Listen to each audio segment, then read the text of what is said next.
वक्रतुंड महाकाय सूर्यकोटि समप्रभ निर्विघ्नं कुरु मे देव सर्वकार्येषु सर्वदा।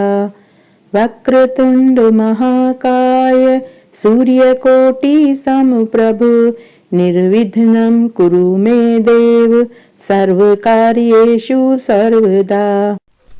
राधे राधे, जय श्री कृष्णा। मैं सीमा सिंह आप सभी धर्म प्रेमियों को सादर प्रणाम करती हूँ। आज मैं आपको माघ मास के महात्म्य का 26वां अध्याय सुनाने जा रही हूँ। इस अध्याय में सारस और एक वानर के पूर्व जन्म की कथा का वर्णन आएगा। आइए अब हम माघ मास के महात्म्य का 26वां अध्याय सुनते हैं।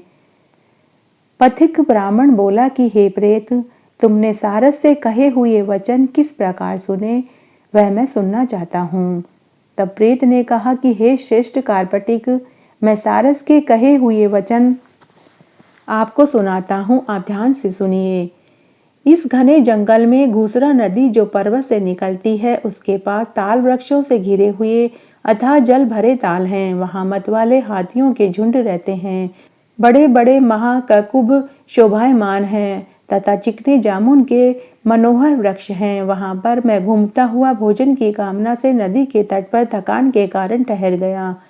वहीं पर सारस का एक जोड़ा किसी दूसरे वन से उड़कर बहुत से पक्षियों के साथ आया। वहां वह पानी पीकर तथा भारिया से रमण करके अपने बाएं पंख में सुख से मस्तक ढाक कर सो रहा था। उसी समय लाल मुख वाला, लाल लाल नेत्र वाला, तीखे ढाड़ और नख वाला, बड़े बड़े रोए और लंबी पूंछ वाला एक बड़ा चंचल बलवान बंदर वृक्ष से नीचे उतरा, जहां पर सारस सोया हुआ था। अनेक पक्षियों के देखते हुए क्रूर बंदर ने अपने हाथों से सारस के पैरों को कसकर पकड़ लिया। भय के मारे अन्य सभी पक्षी उड़कर चले गए, परंतु उसकी भयभीत सारसी वहीं विलाप करती हुई रुक गई। नींद टूटने पर भय से उस सारस के नेत्र चकित हो गए और सिर झुकाकर धैर्य के साथ वह उस दुष्ट भयंकर जान से मारने वाले बंदर को देखकर मधुर वाणी से बोला कि हे बंदर, तुम बिना अपराध के ही मुझे क्यों पीड़ा पहुंचाते हो? तुम्हारे समान श्रेष्ठ प्राणी किसी को पीड़ा नहीं दे सकते। हम अहिंसक प्रकृति वाले साधु दूसरों के वृत्ति से विमुख रहते हैं। जल की काई खाने वाले, आकाश में उड़ने वाले हम वन में रहते हैं। अपनी ही स्त्री से प्रेम करने वाले, दूसरों की स्त्री को त्यागने वाले, दूसरों की बुराई से दूर रहने वाले, चोरी न करने वाले, बुरों का साथ न करने वाले, दूसरों को कष्ट न पहुंचाने वाले हम प्राणी हैं। हे वानर, मैं निरपराध हूं, तुम मुझे छोड़ दो। हे वानर, मैं तुम्हारे पूर्व जन्म का सारा वृतांत जानता हूं, परंतु तुम मुझे नहीं जानते।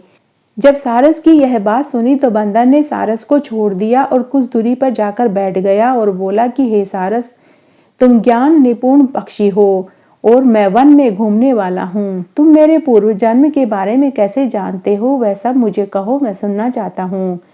सारस ने कहा कि हे श्रेष्ठ वानर, तुम सुनो। तुम पूर्व जन्म में पर्वतेश्वर विंध्याचल पर्वत के राजा थे और मैं अति पूजनीय ब्राह्मण तुम्हारे कुल का राज पुरोहित था। इस कारण तुमको मैं भली भांति जानता हूँ।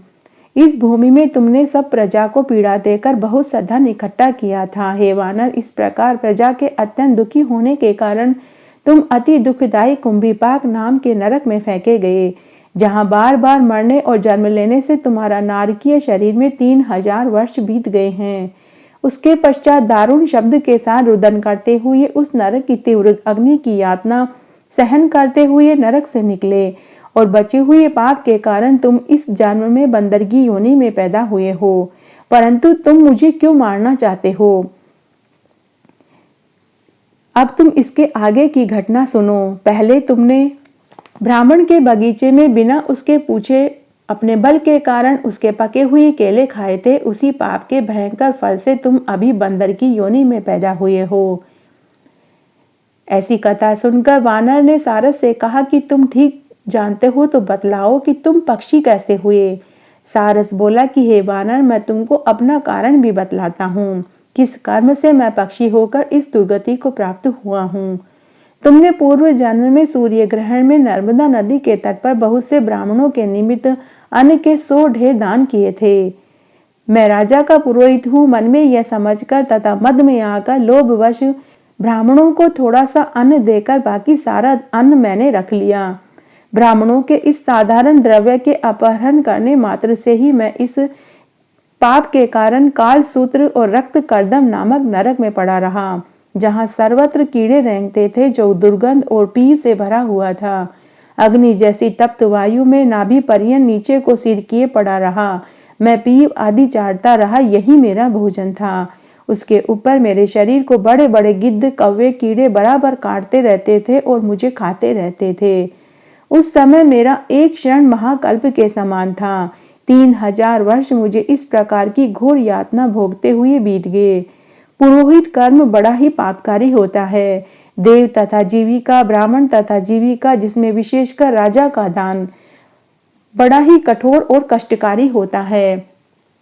यह नरकगामी है, ऐसा तत्वज्ञानी लोग कहते हैं। नरक से निकलकर मैंने किसी प्रारब्धवश उद्धार पाकर कर्मफल से अब मैं पक्षी का जन्म मैंने पाया है। मैं कारण सहित सब वृतांत कहता हूँ, तुम ध्यान से सुनो। मैंने बहन के घर से पूर्व जन्म में कांसे का बर्तन चुराकर जुबारी को दिया था, इसी कारण मैं सारस बना।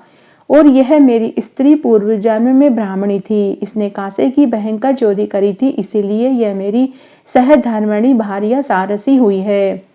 मैंने बीती हुई तथा वर्तमान सारी स्थिति हे बानर तुम्हें कह सुनाई।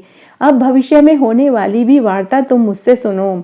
आगे को मैं और तुम दोनों हंस होकर, यह मेरी सारसी भार्या हंसनी होकर काम रूप देश में सुखपूर्वक निवास करेंगे।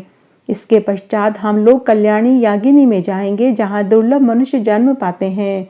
शिव जी की माया से मोहित प्राणी इस मनुष्य योनि में पुण्य और पाप दोनों ही करते हैं, परंतु उन्हें कर्म के अनुसार सुख दुख का फल अवश्य प्राप्त होता है।